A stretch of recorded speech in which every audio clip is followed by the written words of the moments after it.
Hello guys and welcome back to our channel. So for today's video, we're going to talk about another project, but let me remind you that this is not a financial advice. This is for entertainment review purposes only. So always do your own research before doing anything else because crypto has a risk. So without further ado guys, let's get into it. Okay guys, so this is the AU Vera Autonomous Finance infrastructure for the AI era. It has a network of optimistic L2, 0.005 micro gas fees, 10,000 plus TPS, hyperscale EVM, and a mint to burn tokenomics guys. So the settlement layer for the AI economy has a AU Vera chain built on the Ethereum grade security with layer 2 extreme performance. It has an optimistic rollup, native AI agent framework, and EIP 4844 blob optimization and native account abstraction. It also has every ecosystem engine runs on chain. So Aurora powers 3 cores ecosystem engine, each purpose built to capture a $1 trillion market, 3 engines, 1 AI native chains. So the first engine guys is the ecosystem engine. So the first decentralized prediction market targeting polymarket built on AI verified settlement and zero trust Oracle solution. Number 2 guys is the ecosystem engine. Ideal GPU CPU powered becomes a yield generating assets plug in the AI box start earning AUV.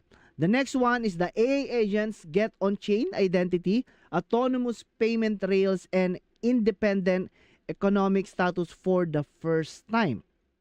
So this is the AI one guys. Identity on-chain agent registry, agent ID, and also the session key spending limits, gas sponsorship. So the tokenomics of the AU Vera, so the digital gold of the AI era, has a node staking of 65%, 10 years linear release, POS security plus PUOW, ideal compute directed to real AI workloads. User airdrops, so cold start incentives via AI compute, mining, and prediction market participation. It has a 15% and 10% on ecosystem build developers, grants AI backs hardware, subsidies, and liquidity incentives. So the team has a 5% allocation, 12-month cliff, 4-year vesting. And the DAO Treasury has a 5%, the community governance, a research fund, and ecosystem grants. It has a 3 core pillar guys. So the buy to burn, hyper scarcity, protocol level demand. So the buy to burn, diplomacy by protocol design, every on-chain interaction, every swap, every AI agent payment, every cross-chain transfer permanently removes AUB from circulation. It has a hyper scarcity, 2.1 million total tokens, 1/7 the supply of Bitcoin with 65% locked in long-term staking. And also the protocol level demand. Every AI agent payment deepen compute task, prediction market settlement, and cross-chain transfer. So the value accrual flywheel as the AI economy grows, more on-chain activity, faster burn, supply falls, and then the price rises, guys. So this is the structure of the AUB token. So the only chain built for AI native scale. So the dimension of this one's core focus, AI agent plus deepen plus prediction, Plum Network modular is RWL2 and Ondo. Finance is INST, the finance treasury, and generic L2 general DeFi guys. With a settlement cost of 0.05 up to 0.10 only, the AI Oracle has a built-in T Oracle, native AA protocol layer agent wallet, and AI agent on-chain core scenario. So it's the only structures where AI agent economy decentralized compute deepen and prediction markets converge on a chain with a decision technical lead in AI microtransaction settlement at scale.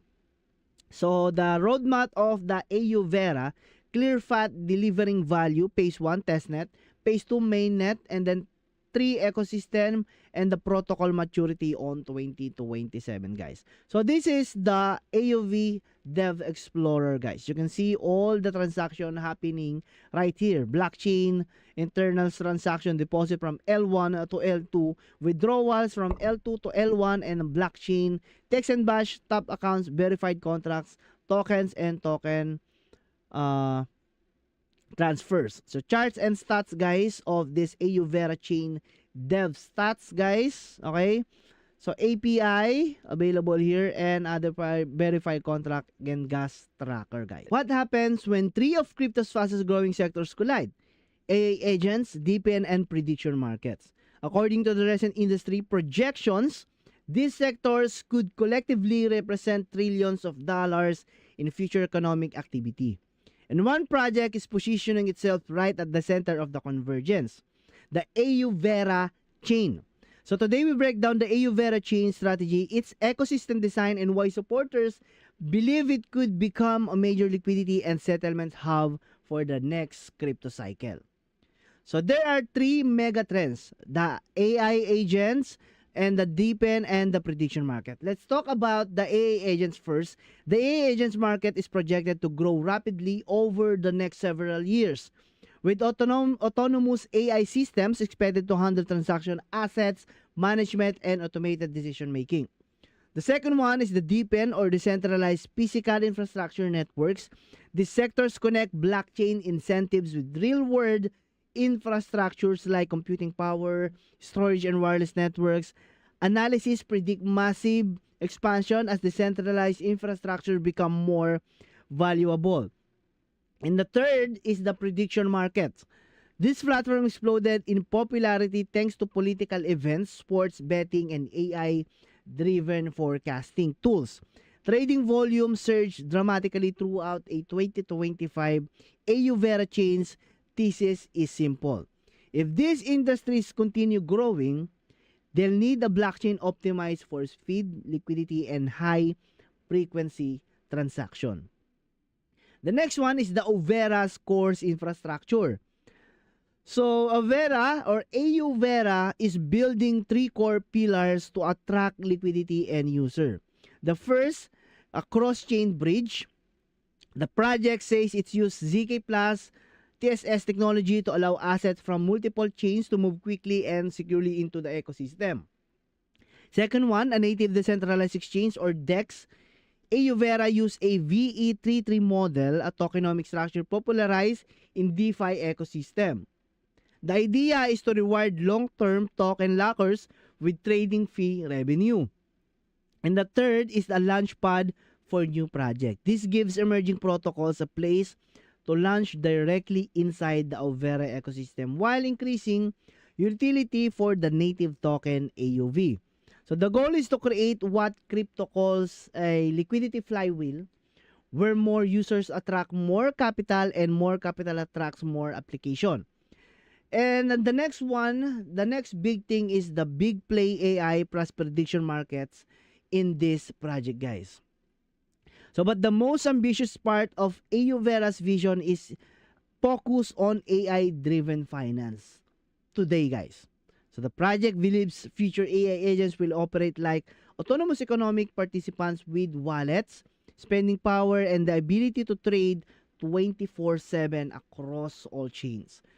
AU Vera wants to become the settlement layer for the machine economy. At the same time, the chain is heavily targeted prediction markets. So, why? Because prediction markets generate extremely high transaction activity. Every trade, every bet, and every settlement creates on-chain volume. So AU Vera even reference the 2026 World Cup as a potential catalyst for massive traffic growth.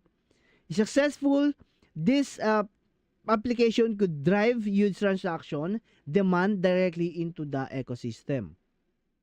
And then we have the tokenomics strategy.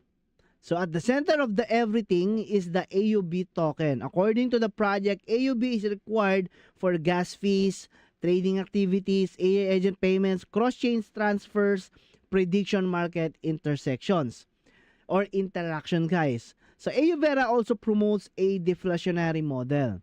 So part of the token supply is permanently burned through network activity, while VE33 staking mechanism encourages long-term lockups. In theory, the ecosystem grows while circulating supply shrinks. That combination is designed to create upward pressure on the token over time. Of course, like every emerging crypto projects, execution is everything.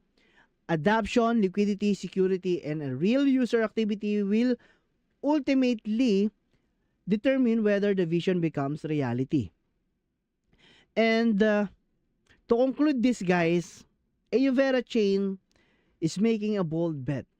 The AI economies, decentralized infrastructure, and prediction markets are all heading toward the same destination. And if that happens, the blockchain powering those interactions could become incredibly valuable. So the question is, will Ayuvera actually capture the momentum, or will competitors move faster? Let me know your thoughts in the comments, and don't forget to like, subscribe, and follow for more deep dives into the future of crypto and AI.